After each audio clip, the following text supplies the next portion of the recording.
Hi friends, welcome to Dhruvagowda vlogs. ಎಲ್ಲರೂ ಹೇಗಿದ್ದೀರಾ?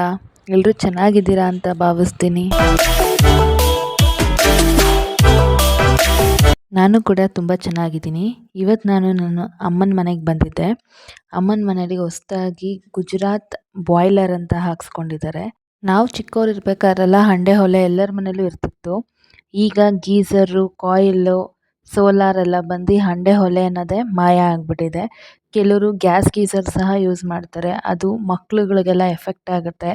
ಸಡನ್ನಾಗಿ ಮಕ್ಕಳೇನಾದ್ರು ಆನ್ ಮಾಡಿಬಿಟ್ರೆ ಆ ಥರ ಎಲ್ಲ ಭಯ ಇರೋರು ಈ ರೀತಿ ಗುಜರಾತ್ ಬಾಯ್ಲರ್ ಅಂತ ಹಾಕ್ಸ್ಕೋಬೋದು. ಇದೇನು ಜಾಸ್ತಿ ಸ್ಪೇಸ್ ಹಿಡಿಯಲ್ಲ, ಮತ್ತು ಹಂಡೆ ಒಲೆ ಉರಿ ಹಾಕಿದ್ರೆ ಹೊಗೆ ಬರುತ್ತೆ, ಆ ರೀತಿ ಎಲ್ಲ ಏನೂ ಇಲ್ಲ. ನಿಮ್ಮ ಟೆರಸಲ್ಲಿ ಇದನ್ನು ಫಿಟ್ ಮಾಡಿಕೊಟ್ಟು ಹೋಗ್ತಾರೆ. ಡೈರೆಕ್ಟ್ ಈ ರೀತಿ ಹಂಡೆ ಒಲೆ ನೀರು ಯೂಸ್ ಮಾಡೋದ್ರಿಂದ ಹೇರ್ ಫಾಲ್ ಎಲ್ಲ ಕಮ್ಮಿ ಆಗುತ್ತೆ.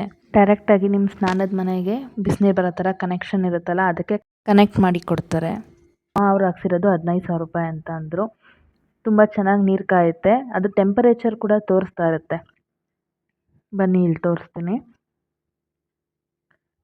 ಎಷ್ಟೆಷ್ಟು ನೀರು ಕಾದಿದೆ ಅಂತ ಅಂದ್ಬಿಟ್ಟು. ಇದರಲ್ಲಿ ಟೆಂಪರೇಚರ್ ಕೂಡ ತೋರಿಸ್ತಾ ಇರುತ್ತೆ.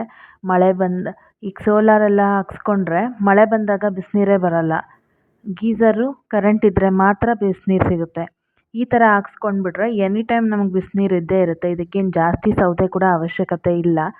ಒಂದು 4-5 ಪೀಸ್ ಸೌದೆ ಹಾಕಿದ್ರೆ ಸಾಕು. ನೋಡಿ ಎಷ್ಟು ಚೆನ್ನಾಗಿದೆ ಅಂತ ಅಂದ್ಬಿಟ್ಟು. ಕಮ್ಮಿ ಜಾಗದಲ್ಲಿ ನೀಟಾಗಿ ಫಿಟ್ ಮಾಡ್ಕೊಬೋದು. ನನ್ನ ತಂಗಿಗೆ 9 ಮಂತ್ಸ್ ರನ್ನಿಂಗ್ ಇದೆ ಈಗ. ಸೊ ಯಾವಾಗ ಡೆಲಿವರಿ ಆಗುತ್ತೆ ಅಂತ ಗೊತ್ತಿಲ್ಲ. ಹಂಗಾಗಿ ಪಾಪು ಬಟ್ಟೆನೆಲ್ಲ ಒಂದು ಸತಿ ಎಲ್ಲ ವಾಶ್ ಮಾಡಿಟ್ಟು ಎಲ್ಲ ರೆಡಿ ಮಾಡ್ಕೊತಾ ಇದ್ವಿ.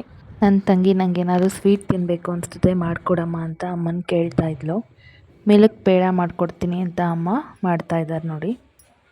1 ಕಪ್ ಮೈದಾ ತೊಗೊಂಡಿದ್ದಾರೆ. ಅದನ್ನು ಚೆನ್ನಾಗಿ ಬೆಚ್ಚಗೆ ಮಾಡಿಕೊಂಡು 1 ಕಪ್ ಸಕ್ಕರೆನ ಫುಲ್ ಫೈನ್ ಪೌಡ್ರ್ ಮಾಡ್ಕೋಬೇಕು. ಅದಕ್ಕೆ 1 ಬೌಲ್ ಅಥವಾ 1.5 ಬೌಲ್ ತುಪ್ಪ ಹಾಕಿ ಚೆನ್ನಾಗಿ ಬಾಡಿಸ್ಕೊಂಡು ಸಕ್ಕರೆ ಪೌಡ್ರ್ ಮಾಡ್ಕೊಂಡಿರ್ತೀವಲ್ಲ ಅದನ್ನು ಹಾಕಿ ಚೆನ್ನಾಗಿ ಮಿಕ್ಸ್ ಮಾಡ್ಕೋಬೇಕು. ಆ ಸಕ್ಕರೆ ಮೆಲ್ಟ್ ಆಗುತ್ತೆ ಬಿಸಿ ಆಗ್ತಿದ್ದಂಗೆ.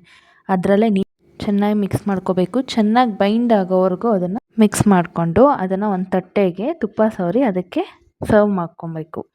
ಸರ್ವ್ ಮಾಡಿಕೊಂಡು ನಮ್ಗೆ ಯಾವ ಶೇಪ್ ಬೇಕೋ ಆ ಶೇಪಲ್ಲಿ ಕಟ್ ಮಾಡಿ 15 ಮಿನಿಟ್ಸ್ ಆರಕ್ಬಿಟ್ಟು ತೆಗೆದ್ರೆ ಮಿಲ್ಕ್ ಪೇಡ ರೆಡಿಯಾಗಿರುತ್ತೆ. ತುಂಬಾ ಟೇಸ್ಟಿಯಾಗಿತ್ತು ಮಿಲ್ಕ್ ಪೇಡ. ನನಗೆ ಪಾಪು ಆಗೋ ಟೈಮಲ್ಲಿ ನಾನು ಹೊಸ ಬಟ್ಟೆ ನೋಡೋಕೆ ಹೋದರೆ ನಮ್ಮ ಅಜ್ಜಿ ತುಂಬ ಬೈಯೋರು. ಮಗು ಹುಟ್ಟೋಕ್ಕೆ ಮುಂಚೆ ಹೊಸ ಬಟ್ಟೆ ತೊಗೋಬಾರ್ದು ಅಂತ ಅಂದ್ಬಿಟ್ಟು. ನನ್ನ ತಂಗಿ ಕಿಟ್ಟೆ ಪ್ಯಾಕ್ ಮಾಡಿ ಇಟ್ಕೊಂಡಿದ್ದಾಳೆ ನೋಡಿ. ಈ ವ್ಲಾಗ್ ನಿಮಗೆ ಇಷ್ಟ ಆಗಿದ್ರೆ ಶೇರ್ ಮಾಡಿ, ಸಬ್ಸ್ಕ್ರೈಬ್ ಮಾಡಿ, ಲೈಕ್ ಮಾಡಿ. Thank you for watching.